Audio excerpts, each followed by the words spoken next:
do Senhor e para servir, né? Muito obrigada, viu, Bruninha?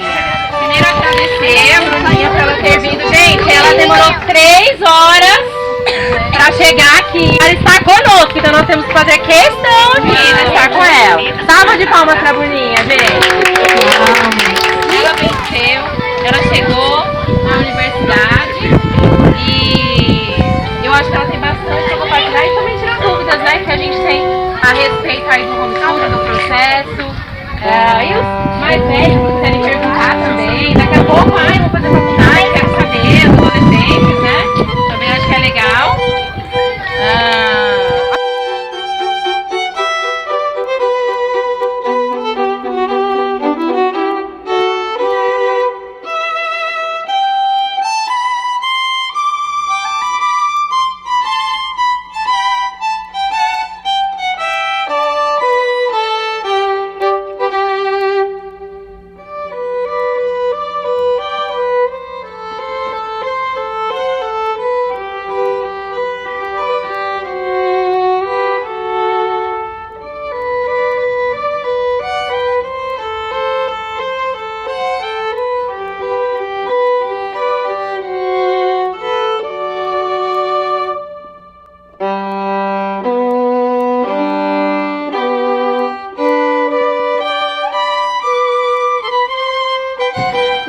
E também temos um motivo de gratidão muito especial, que todos aqui querem falar, né, que foi o evento das famílias educadoras homeschooling em São Paulo, tanto no Parque do Ibirapuera quanto na Alesp, Assembleia Legislativa do Estado de São Paulo.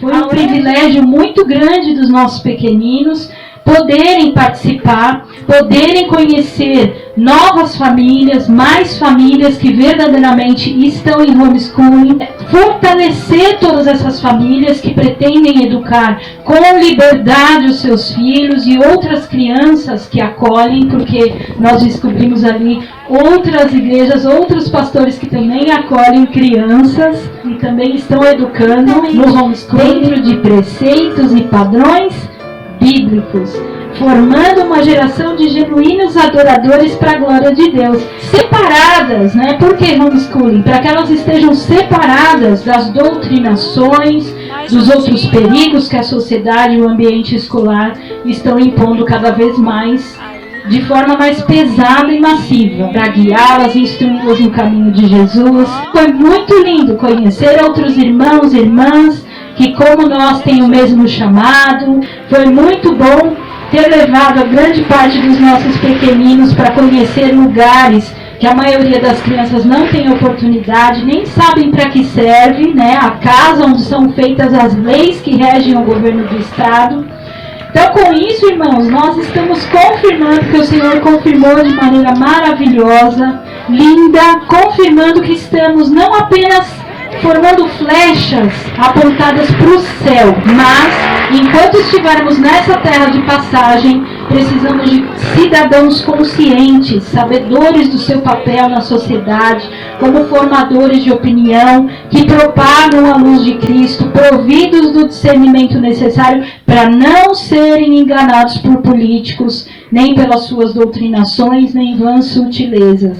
Foi muito bom ver isso da boca dos próprios políticos. As futuras gerações já se preparem, já cresçam para ocupar os espaços de poder no nosso país, para se ambientarem, para tomarem gosto, né? Nós precisamos que... Então é importante também que vocês venham, vamos dizer assim, pleitear um direito de vocês no espaço certo, que é no Poder Legislativo. Então sejam muito bem-vindos, esta casa é de vocês. É muito importante que vocês depois façam um passeinho, eu sei que muitos já fizeram. Muito bom ter as crianças aqui aprendendo a lidar com essas situações, conhecendo esse lugar, e em breve nós estaremos lá fazendo outra visita monitorada, se Deus quiser, para a glória de Deus. A gente foi no Parque Ibirapuera. Que a gente foi na biblioteca. Quero agradecer isso. Ontem a gente foi no Alesp, no aquele parque Ibirapuera. por tudo que o Senhor faz e porque quando a gente estava lá, a gente viu as pessoas homeschooling lá. Eu queria agradecer isso. Glória a Deus. Quero agradecer a Deus porque o Senhor tem respondido as nossas orações. Todo mundo foi cedinho. Lá a gente conheceu muitas pessoas, outros lugares, a Lesp. E eu quero agradecer a Deus porque o Senhor preparou aquele momento, preparou aquelas pessoas, porque o Senhor está cuidando de nós. Eu quero agradecer. A gente foi lá no parque, conheceu novas famílias. A gente depois foi na ALES. Quero agradecer também que a gente foi naquele lugar lá que tinha aquela biblioteca. Eu quero agradecer isso. Agradeço muito também pela a riquíssima oportunidade de estar sexta-feira lá no Ibirapuera. Foi maravilhoso, tanto a ida com as crianças. Então as crianças viram isso também, que o Senhor proveu. E tudo que aconteceu, as pessoas que nós conhecemos, me fortaleceu muito, porque eu pude ver, né, com os meus olhos, outras famílias enfrentando situações também que eu estou enfrentando. Foi maravilhoso, e ver a natureza, a criação de Deus do parque. O parque foi maravilhoso, foi tudo maravilhoso. Então glórias a Deus, agradeço a Deus por tudo, irmãos. Mas a questão do homeschooling realmente foi tremendo, está sendo tremendo, né, poder conhecer e esse presente que o Senhor tem nos dado, né? E até tinha uma menina lá que ela já está se formando na faculdade, no homeschooling a vida inteirinha e agora está se formando. Foi tremendo, irmãos. Glórias a Deus.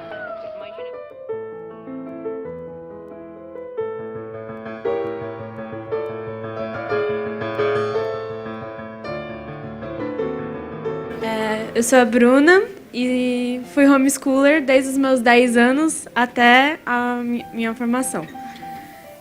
Eu comecei o homeschool, né, por alguns problemas que aconteciam na minha escola, né, comigo, com meu irmão mais novo, e os meus pais não sabiam mais o que fazer, e um dia, conversando com alguns amigos, veio esse assunto sobre o ensino domiciliar, e depois disso eles vieram conversar conosco, quando meus pais falaram: não, vai ser melhor, vocês vão sair dessa escola. Eu já fiquei super animada. E eles começaram a explicar né, como seria. Tivemos o auxílio também da Francis, que é como se fosse uma coordenadora, explicando pra gente como foi, como fazer. E começamos a praticar o ensino domiciliar, né? Eu e os meus 2 irmãos. E foi maravilhoso, foi muito bom. E graças ao ensino domiciliar, hoje eu também estou na faculdade. Consegui passar toda essa formação e consegui uma nota no Enem para conseguir a bolsa. E graças ao homeschool, graças a Deus, eu também consegui a bolsa de 100% pelo ProUni, fazendo o Enem. Uma coisa que vocês citaram, né? Que famílias ricas que fazem homeschool. Minha família não é uma família rica. E meu pai já falava para mim desde pequena que se você quiser fazer uma faculdade, estude para conseguir uma bolsa para você conseguir. O homeschool é maravilhoso e fez muitas mudanças na minha vida. Eu fui uma criança um pouco mais autodidata. Eu segui por livros, por videoaulas. Mas, mesmo assim, o grupo de apoio de famílias de diferentes jeitos, diferentes formas de estudar, foi algo maravilhoso também na minha vida. E o homeschool é muito bom, é uma escolha maravilhosa. Porventura, lavra todo dia o lavrador para semear? Ou abre e esterroa todo dia a sua terra? Não é antes assim, quando já tem gradado a sua superfície, então espalha nela ervilhaca e semeia cominhos, ou lança nela do melhor trigo, ou cevada escolhida, ou centeio, cada qual no seu lugar. O seu Deus o ensina e o instrui acerca do que há de fazer. Porque a ervilhaca não se trilha com o instrumento de trilhar, nem sobre os cominhos passa roda de carro, mas com uma vara se sacode a ervilhaca e os cominhos com um pedaço de pau. O trigo é esmiuçado, mas não se trilha continuamente, nem se esmiuça com as rodas do seu carro, nem se quebra com os seus cavalos. Até isto procede do Senhor dos Exércitos, porque é maravilhoso em conselho e grande em obra. Aleluia! Glória a Deus! Maravilhoso é o Senhor dos Exércitos. Pode se assentar, igreja.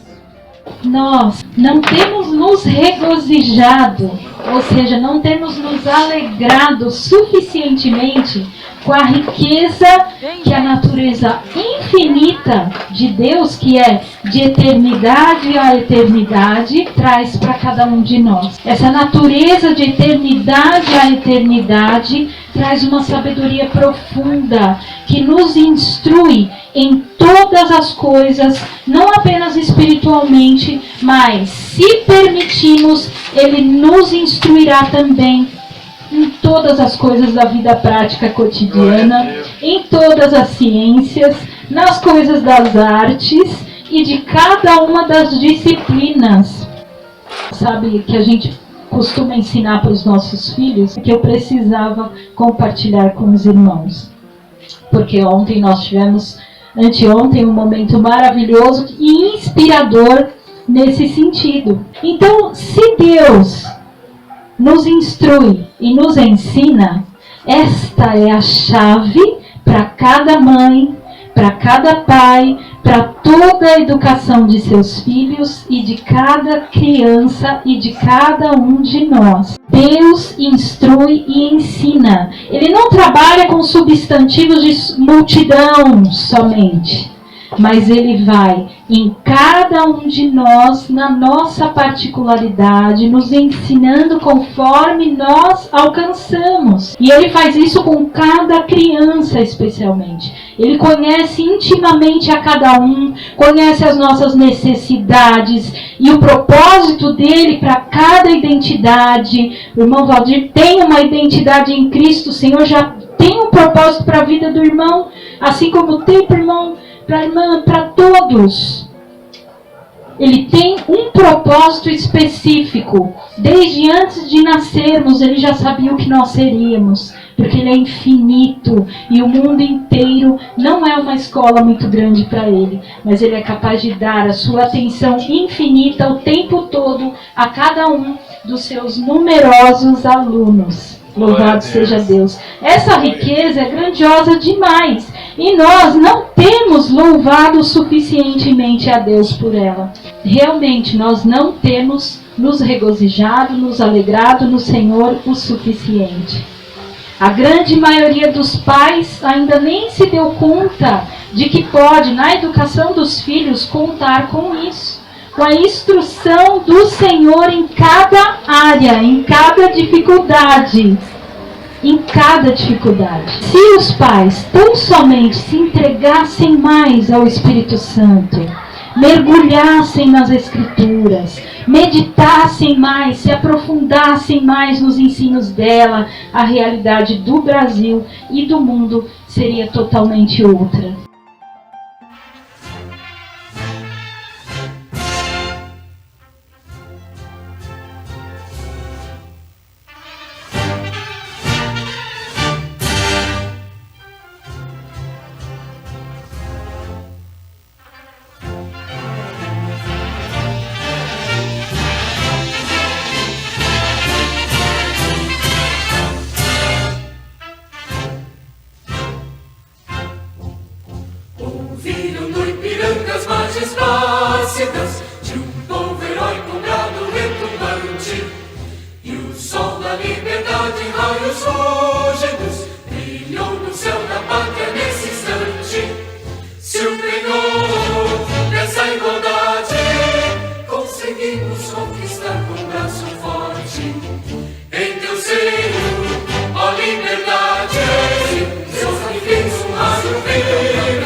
o homeschooling está de acordo com a liberdade de ensinar.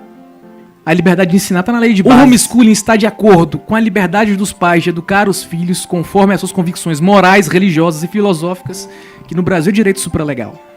Portanto, ele não fere as normas gerais de educação. Estados podem legislar sobre o assunto. Municípios podem legislar sobre o assunto.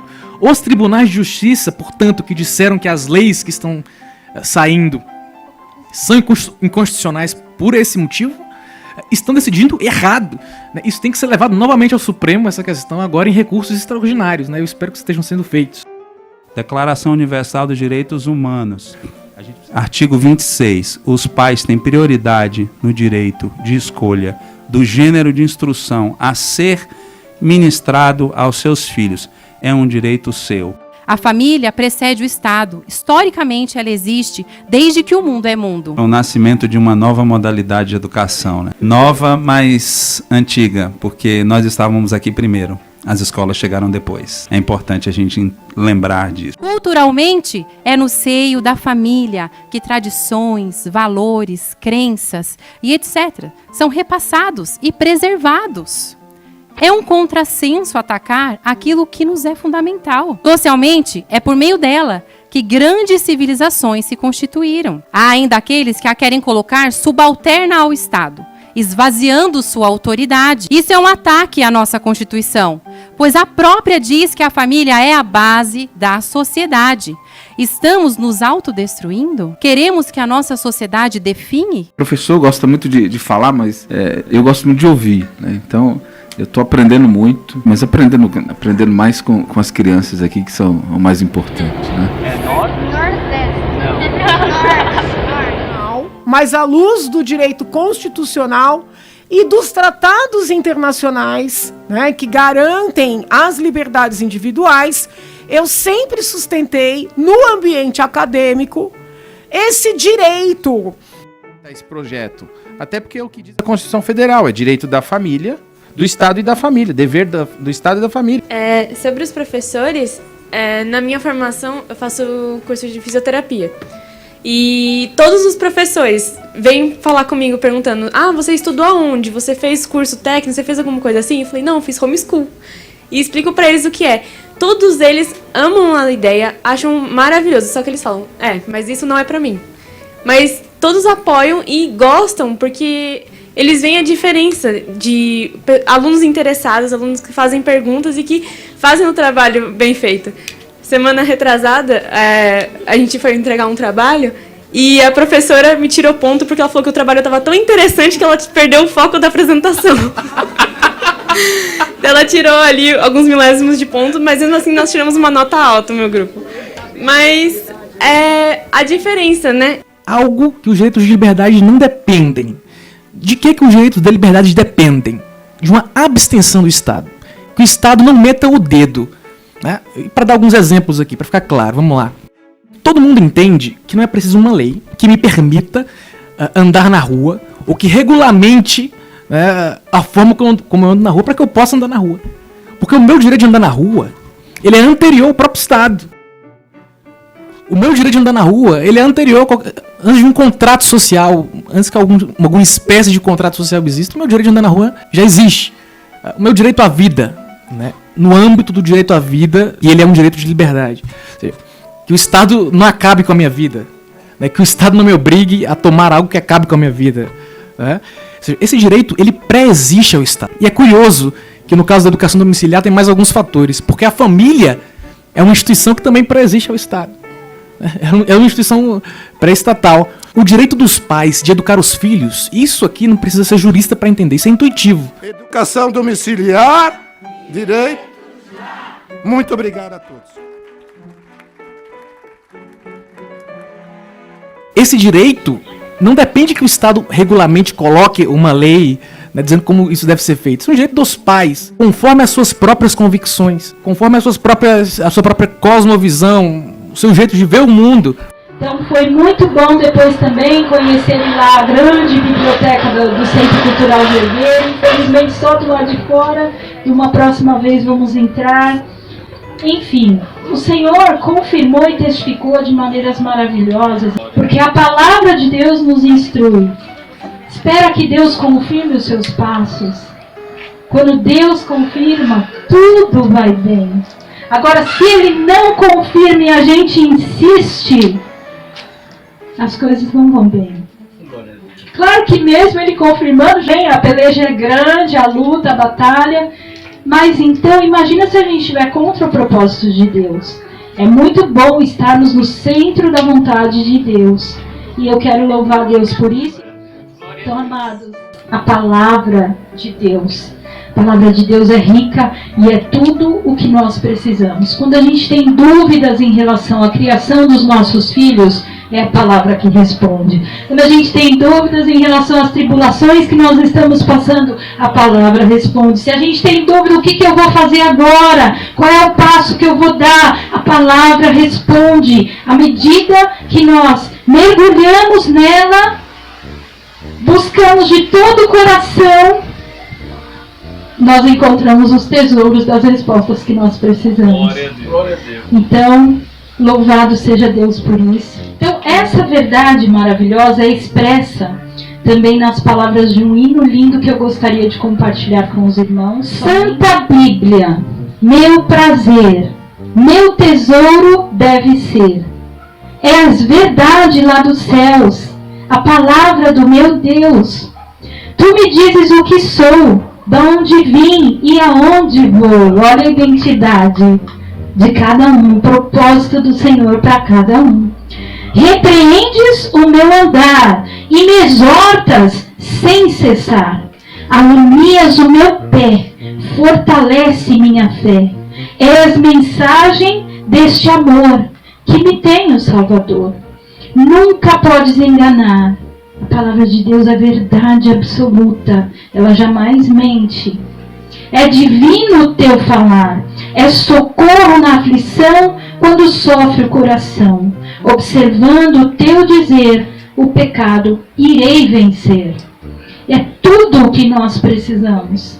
Tudo é a palavra, é o Espírito Santo. E quanto mais lemos a palavra, mais do Espírito Santo nós temos. Sei de ti que viverei, e com Cristo reinarei. Nele tenho remissão, a perfeita salvação. Santa Bíblia, meu prazer, meu tesouro deve ser. Aleluia. Primeiramente, porque somos famílias. Acreditamos nessa instituição, precursora de qualquer outra, e lutamos pela nossa, diariamente. É com grande tristeza que observamos manifestações de diversos setores da sociedade atacando aquela que é a base de sua existência, a família. Alguns minimizam a sua importância, outros acusam de ser perigosa para suas crianças. Aliás, no que tange à educação, a família foi e é o lugar de desenvolvimento emocional, social e intelectual por milênios. E no Brasil não é diferente. As famílias continuam e vão continuar educando seus filhos integralmente. É inerente à família educar. Por isso é reconhecidamente um direito. Essa é uma questão de liberdade, de direito fundamental, de direito humano, apregoado pela Declaração dos Direitos Humanos de 1948, no artigo 26. Como pessoas que agem dentro da lei. Na minha leitura, já agem, tá? Tô sendo bem honesta aqui. Para mim, a legislação vigente, ela já dá esse direito aos senhores. Para mim, hoje, independentemente da aprovação de qualquer projeto, os senhores já agem dentro da constitucionalidade, dentro da legalidade. Ter uma lei federal, uma lei estadual e uma lei municipal, várias, né, é uma segurança a mais, né? Porque a riqueza do nosso país depende muito de nós podermos, né, nós podemos entregar aos nossos cidadãos o direito a serem eles próprios. Esse direito é sagrado, é fundamental. Sabe? O direito de agir conforme a sua consciência. O direito de definir como família. Então... Obrigado, vereador. Então, é preciso que se diga que o homeschooling deu certo em mais de 65 países nos 5 continentes. É bom que se diga que tem no continente americano, na América, do Norte, Central e do Sul. Aqui temos 4 países aqui vizinhos. 2 deles não fazem fronteira com o Brasil, que são o Equador e o Chile, mas permitem a educação domiciliar, regulamentaram. E temos mais 2 que são o Paraguai e a Colômbia. Na América Central temos, na América do Norte temos. Na Europa é mais fácil dizer a vocês os países que não permitem educação domiciliar, principalmente no oeste europeu. No leste europeu, muitos países ditos de esquerda, como a própria Rússia, por exemplo, permitem, regulamentam e reconhecem a educação domiciliar. E se a gente vai falar de Rússia, a gente pode falar dos BRICS, esse bloco do qual o Brasil faz parte, cuja África do Sul também permite, além da Rússia, em alguns lugares da Índia e alguns lugares da China também se pratica educação domiciliar. Então o Brasil está nesse bloco. Dos 40 países membros da OCDE, 36 permitem educação domiciliar. Dos 10 primeiros lugares em educação no ranking e no Índice de Desenvolvimento de Educação da ONU e da Unesco, 8 dos 10 primeiros lugares em educação permitem educação domiciliar. O primeiro e o segundo lugar em educação domiciliar, em educação no mundo, a Finlândia e a Austrália, permitem, regulamentam, reconhecem a educação domiciliar. Então são países em desenvolvimento, são países desenvolvidos, são países subdesenvolvidos que permitem ou reconhecem o direito dos pais. E por que é um direito da família? E que numa enquete com 80 países sobre liberdade educacional, os critérios, né? Um dos critérios que ela avalia é justamente a educação domiciliar, o Brasil fica em 58º lugar no ranking de liberdade educacional, do lado ali do Catar e do Camboja. Eu não preciso falar sobre a restrição de liberdade nesses 2 países, porque vocês conhecem muito bem. E nós precisamos tirar o Brasil dessas posições. Um dado importante, em nenhum desses países onde o homeschooling foi reconhecido ou regulamentado, em nenhum desses países a escola foi enfraquecida. Muito pelo contrário. Não há indícios de perda de emprego por parte do professor, muito pelo contrário. Um novo mercado se abriu, o que eu chamo aqui de coaching de educação domiciliar. O profissional de educação, o acadêmico, que auxilia as famílias, às vezes na elaboração de um currículo ou de uma prova. Lugar de criança na escola. Ou seja, não é bem assim, notadamente não é assim. E aqui quando o pessoal fala lugar de criança na escola, vem aquela conversa da socialização, tem que socializar. Enfim, o professor Henrique Dias já deve ter respondido isso várias vezes, mas a questão é a seguinte: número 1, é estranho pensar que é o Estado que vai me dizer, como pai, como eu devo socializar meu filho. Isso é muito estranho. Ponto 1. Ponto 2, a socialização, em que pese seja muito importante, ela não é o fim principal da educação. O fim número 1 da educação, ele é muito bem provido com o homeschooling. E, aliás, o homeschooling é a prática que mais bem provê esse primeiro fim, que está na Constituição, que é o pleno desenvolvimento da pessoa. É a formação do ser humano. Ou seja, a educação, em primeiro lugar, ela é personalizante, depois socializante. Por que não ver o que vem primeiro em primeiro lugar? A questão da socialização só vem em segundo lugar. Nesse sentido, ótimo que existam escolas, mas a escola que tem que ficar cada vez mais pessoal, tratar o aluno de forma cada vez mais pessoal. E, portanto, é a escola que tem que se parecer cada vez mais com a família, nesse sentido. E não a família com a escola se parecer mais com a escola. Tem uma inversão da coisa. Diferente do que se ouve por aí, o tema do homeschooling não é um tema novo. Não é um tema novo, como o Rick falou aqui. Nós chegamos primeiro que a escola, né? A escola é uma instituição. E olha que eu tenho propriedade para falar. A escola chegou depois, né? A própria Constituição, no artigo 205, diz que educação é dever do Estado e da família. Eu gosto muito desse E. E, infelizmente, quem trata Algumas pessoas que tratam do homeschooling no Brasil adotam concepções erradas, inconstitucionais sobre a educação. O monopólio educativo do Estado, ou seja, o Estado monopoliza a educação. E é isso que o pessoal acredita que seja constitucional. Isso é um absurdo, isso é uma característica dos Estados totalitários. O Estado nazista monopolizou a educação, o Estado fascista fez o mesmo e o comunista, idem. O nosso Estado não pode monopolizar a educação. Que a família educadora brasileira tem o direito à educação domiciliar. Muito obrigada.